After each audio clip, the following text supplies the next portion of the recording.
Hello, this is Rabbi David Abramson. This week's Torah portion is Parashat Ki Tissa, and it contains, among other things, the story of Egel HaZahav, the golden calf. This is a well-known biblical story. It's widely known as one of the most dramatic stories and one of the most infamous stories in the Torah. But what is the story really about? And what does the story have to teach us? Well, let's review first the background to the story and some of the main events in the story itself. After the revelation at Mount Sinai, after the giving of the first 10 commandments, Moses stayed up on Mount Sinai for 40 days and 40 nights, receiving and recording the rest of the mitzvot, which he would subsequently convey to the Israelites. But after 40 days, the Israelites assembled before Aaron, Moses' brother, who was left in charge, and they said to Aaron, Kum aseh lanu Elohim asher yelechu lefanenu. Come, make us a God who shall go before us. Ki zeh Moshe ha'ish asher ha'elanu mimitzrayim. For that man Moses, who brought us from the land of Egypt, lo yadanu mehayalo. We do not know what has happened to him. Aaron tells the people, take off the gold rings that are on the ears of your wives, your sons, and your daughters, and bring them to me. Aaron collects the gold jewelry, melts it down, puts it in a mold, and with it makes a molten calf. And then the Israelites declare, Ele Elohecha Yisrael, this is your God, O Israel. Now remember, Moses is still up on the mountain, so he's not directly aware of what's going down below. But God informs Moses what has happened and indicates that God wants to destroy this stiff-necked people. Moses implores God to reconsider, which God subsequently does. But when Moses returns, he sees the Israelites worshiping the golden calf, and in his anger, he smashes the Luchot HaBrit, the tablets of the covenant, with his hands. Moses subsequently confronts Aaron and asks him, what did this people do to you that you have brought such a great sin upon them? Aaron's defense, he says to his brother Moses, they said to me, make us a god to lead us. So I said to them, whoever has gold, take it off. They gave it to me, and I hurled it into the fire, and out came this calf. Well, those are the main points of the story. So here's the problem. As one Midrashic collection known as Yalkut Shimoni puts it, the nation that heard from its God, Lo yeh lecha Elohim acherim, you shall have no other gods, and at the end of 40 days said to the calf, Eila Elohecha Yisrael, these are your gods, O Israel. Is there any salvation for you?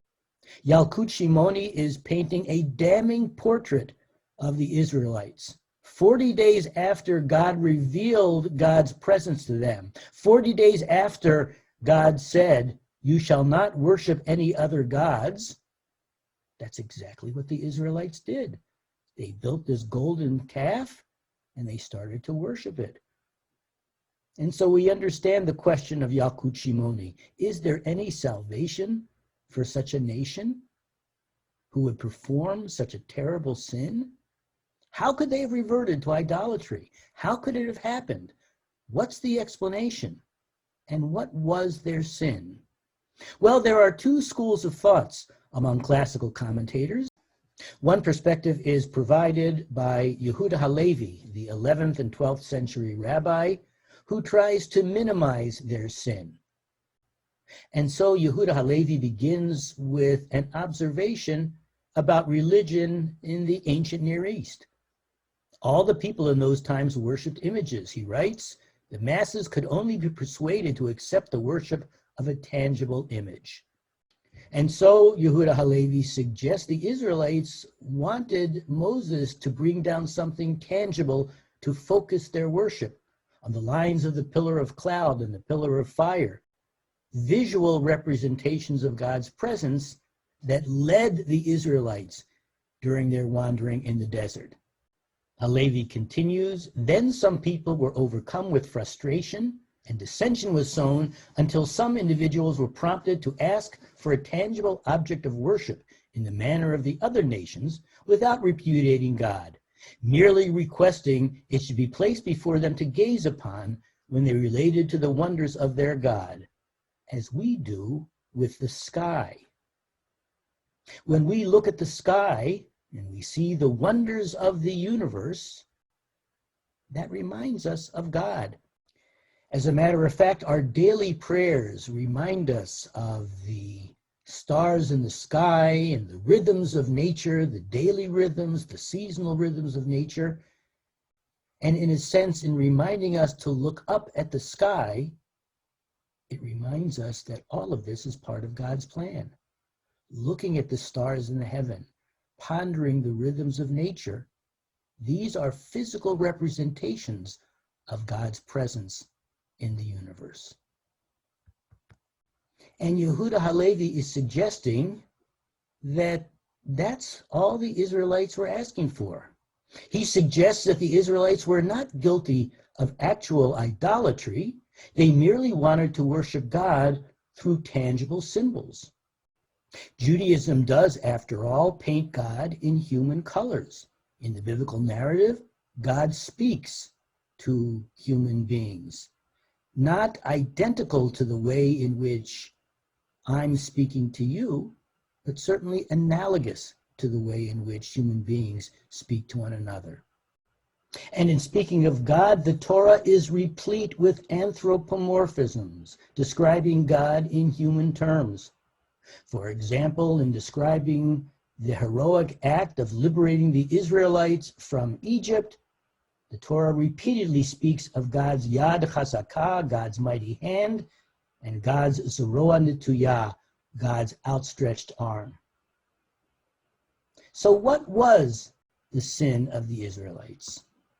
Yehuda Halevi writes, their offense lay in the fashioning of an image which had been forbidden them and in attributing divine sanctity to the product of their own desires and hands without being commanded to do so by God.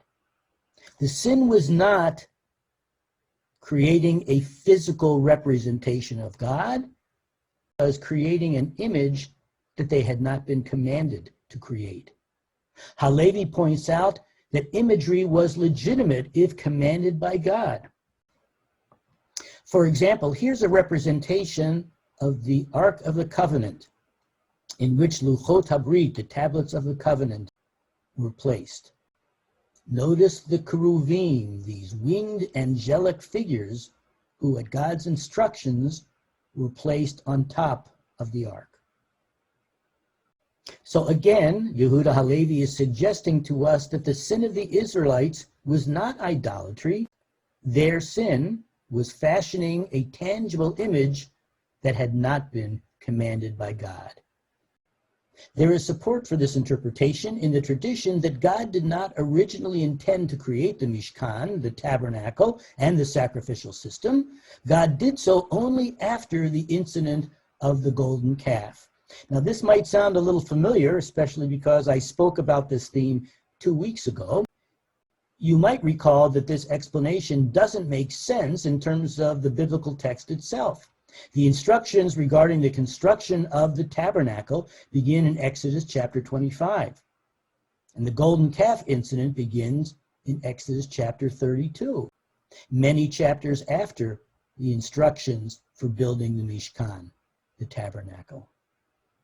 Yes, our tradition does state, as I think I mentioned 2 weeks ago, Ein mukdam um'uchar b'Torah. Strict chronology is not always maintained in the narratives of the Torah. And Midrashic literature, that body of rabbinic legend that's indispensable to our Jewish understanding of biblical literature, supports the idea that the instructions for the Mishkan were given to God after the golden calf incident. Through their backsliding, according to this view, the Israelites proved that they were not yet ready to accept abstract monotheism, the worship of an incorporeal God in a world of idolatry. They simply were not yet theologically sophisticated enough to sustain their belief in an intangible God. They required tangible symbols of the divine. And therefore God said in Exodus 25, Va'asu li mikdash v'shachanti b'tocham, let them make me a sanctuary that I may dwell among them. In other words, God gave them the tangible trappings of the Mishkan and the sacrificial system so that they could sustain their faith in God, so that God could continue to dwell in their midst. But this minimizing of the Israelites' sin doesn't jibe with the rest of the story. Consider, for example, God's great anger, God's original intention to destroy the Israelites. Consider Moses' anger, his smashing of the tablets. Consider God's instruction to kill the instigators of the sin, and the plague that rushes through the Israelite community, punishing the entire community. And God's subsequent determination that this entire generation of Israelites will not enter the promised land. And so we turn to the other major interpretation in Jewish tradition, namely that the sin of the golden calf incident was idolatry. Psalm 106 tells us, Vayamiru et kevodam, they exchanged their glory, that is, they exchanged God, the tavnit shor ochel esev, for the image of a bull that feeds on grass. A midrashic source tells us 40 days after accepting the Ten Commandments, the Israelites forgot their God and said to Aaron, the Egyptians carried their gods with them, sang to them, and were able to see them. Make us a god like those of the Egyptians, which we can see right in front of us. And the Talmud tells us, Midafalchu Yisrael la'egel, by worshiping the calf, Gilu adat taihu, denicha lahon ba'avodah zarah. The Israelites indicated that they accepted idolatry. Even a close reading of the Israelites' words in the Torah supports this interpretation. Here's Israel's demand at the very beginning of the chapter. Kum aseh lanu Elohim asher yelechu lefanenu. There are different ways of translating this, and I think that the Jewish Publication Society softens this translation, perhaps in accordance with the interpretation of Yehuda Halevi, by rendering this verse as, come make us a God who shall go before us. But let's look closely at the Hebrew. Kum aseh lanu Elohim, come make us Elohim. Now, Elohim is a word that we're familiar with. It's all over the Torah. From the very first verse of the Torah, Bereshit bara Elohim, in the beginning, God created. If you know a little bit of Hebrew, you may notice the im ending in this word. Im is a plural ending. So the question is Elohim God, capital G-O-D, or does Elohim mean God's, lowercase g-o-d? Well, in fact, depending on the context, Elohim sometimes means God, the one God of Israel, and sometimes it means gods. For example, in that first verse of Genesis, Bereshit bara Elohim, the subject, Elohim, looks like it's plural, but the verb bara is singular. And so most of the time that we see the word Elohim or variations of the word, such as Elohecha, your Elohim, it means the one God. But when in the Ten Commandments God says, do not worship Elohim acherim, clearly it means other gods. And so what does Elohim mean in this verse? Kum aseh lanu Elohim, come make us Elohim. Look at the next verb in the sentence. Asher yelechu lefanenu. It loses something in the English translation, who shall go before us, because the verb yelechu is unquestionably plural. Kum aseh lanu Elohim, come make us gods. Asher yelechu lefanenu. They will go before us. So the clear pshat, the clear literal meaning of the Israelites' demand is that Aaron make for them a representation of Elohim, of the gods, and those plural gods will lead the Israelites through their sojourn in the desert.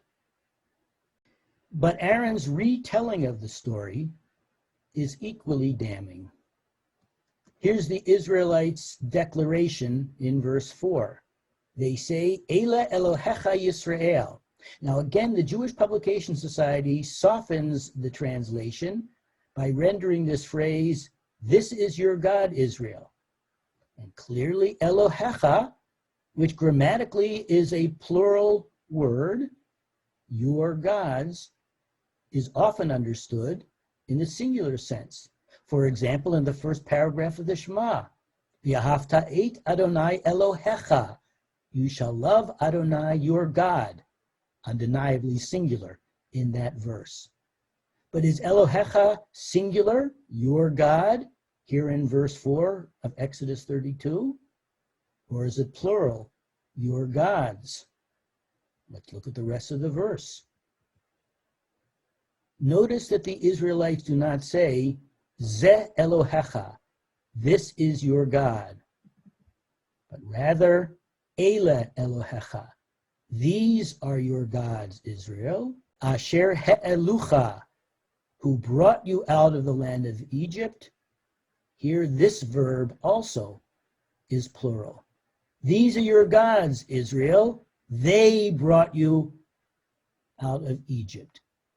And so the declaration that the Israelites make to one another once they begin to worship the golden calf is also an idolatrous and pagan declaration.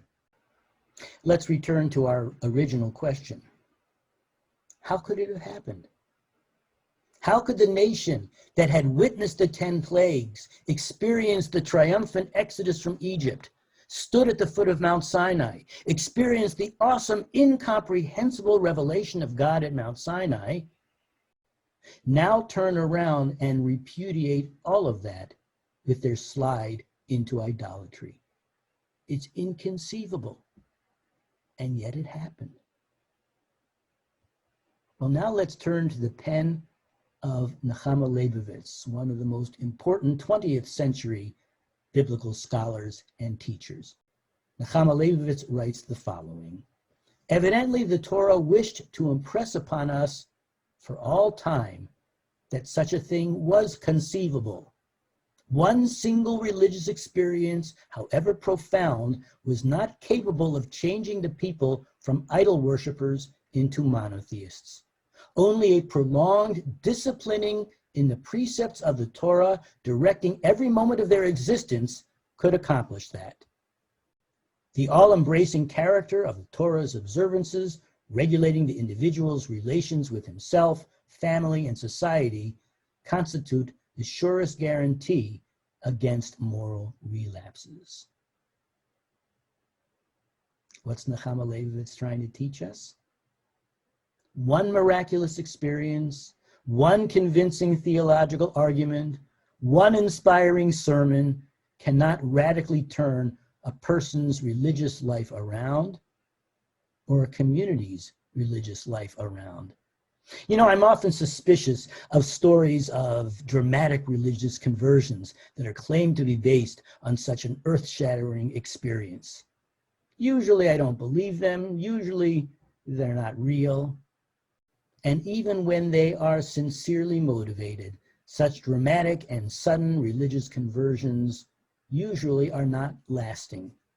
They're often followed by a gradual or sometimes not so gradual falling away until there's nothing left of the original, ostensible religious commitment. For religious commitment to be real and lasting, they need something to cement them, to reinforce them. That something in Jewish tradition is Torah. Torah in the broadest sense, a way of life, a set of values, a spiritual orientation, both an anchor and a rudder in our lives. Without it, we can drift as easily as our ancestors did into idolatry. And let's not fool ourselves about the absence of literal golden calves in our modern lives. Contemporary people are prey to contemporary idolatries. The idolatry of materialism, the idolatries of economic success and social status, the idolatry of political fanaticism, the idolatry of narcissism. The golden calf incident teaches us that religious backsliding is, for some people, inevitable. The golden calf incident teaches us that it can happen to any of us, but it need not happen. It happened to Dor Hamidbar, to that lost generation of the desert, the generation of our ancestors who were new to the religion of Israel, that which evolved into what today we call Judaism, new to its theology, and new to its demands. It happened to them in part because they weren't used to the mitzvot. They weren't immersed in the life of mitzvot. This observation doesn't excuse their sin, but it may partly explain it. The spiritual weakness that led to the golden calf can happen to us. We're not protected because, as a nation, in a broad historical and developmental sense, we see ourselves as more theologically sophisticated than our ancestors were. It can happen to us if, like Dor Hamidbar, like the generation of the desert, we're not immersed in the life of mitzvot. It is our commitment to and involvement in the life of Torah and mitzvot, our own active participation in the life of our people, that both expresses and ensures our continued faithfulness to God. This is the lesson of the story of Egel HaZahav. This is the challenge of the golden calf story. Shabbat Shalom.